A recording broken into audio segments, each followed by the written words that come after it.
வாசிக்கும்படியாக கொடுக்கப்பட்ட 5வது வேத பாடம் யோவான் எழுதின நற்செய்தி நூல் 1ஆம் அதிகாரம் 1ஆம் வசனம் முதல் 17ஆம் வசனம் முடிய. பரிசுத்த யோவான் 1ஆம் அதிகாரம் 1ஆம் வசனம் முதல். ஆதியிலே வார்த்தை இருந்தது, அந்த வார்த்தை தேவனிடத்தில் இருந்தது, அந்த வார்த்தை தேவனாய் இருந்தது.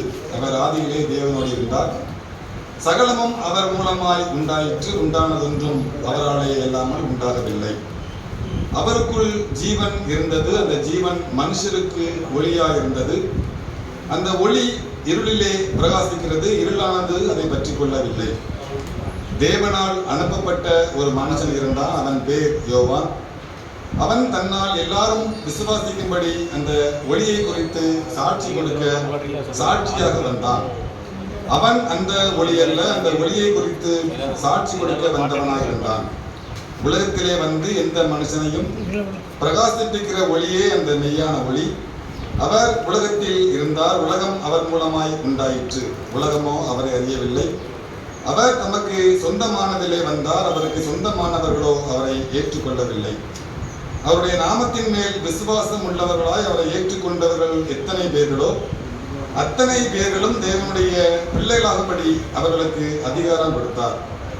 அவர்கள் இரத்தத்தினாலாவது மாம்ச சித்தத்தினாலாவது புருஷனுடைய சித்தத்தினாலாவது பிறவாமல் தேவனாலே பிறந்தவர்கள். அந்த வார்த்தை மாம்சமாகி கிருபையினாலும் சத்தியத்தினாலும் நிறைந்தவராய் நமக்குள்ளே வாசம் பண்ணினார். அவருடைய மகிமையை கண்டோம். அது பிதாவுக்கு ஒரே பேரனவருடைய மகிமைக்கு ஏற்ற மகிமையாகவே இருந்தது.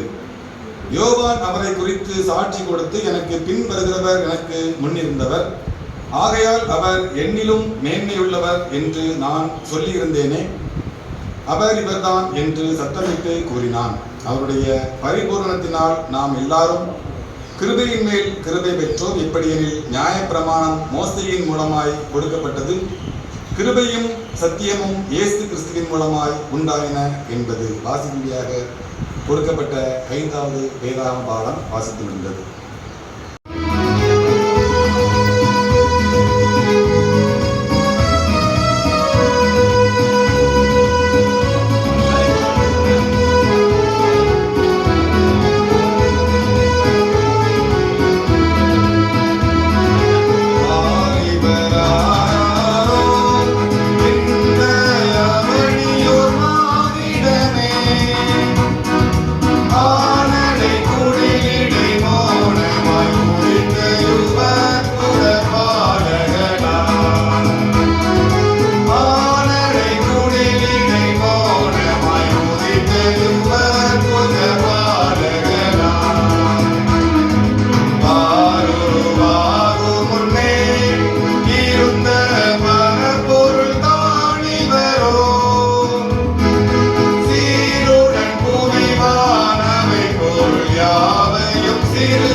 அருள்மிகு சேகரம், கிறிஸ்து ஆலயம் முத்துகிருஷ்ணாவரம் சபையாராக ஆண்கள் ஐக்கிய சங்க கூடுகையில் இருந்திருக்கின்ற உங்கள் அனைவருக்கும் எங்கள் சபையின் சார்பாக கிறிஸ்துமஸ் மற்றும் புத்தாண்டு நல்வாழ்த்துக்களை தெரிவித்துக் கொள்கின்றோம்.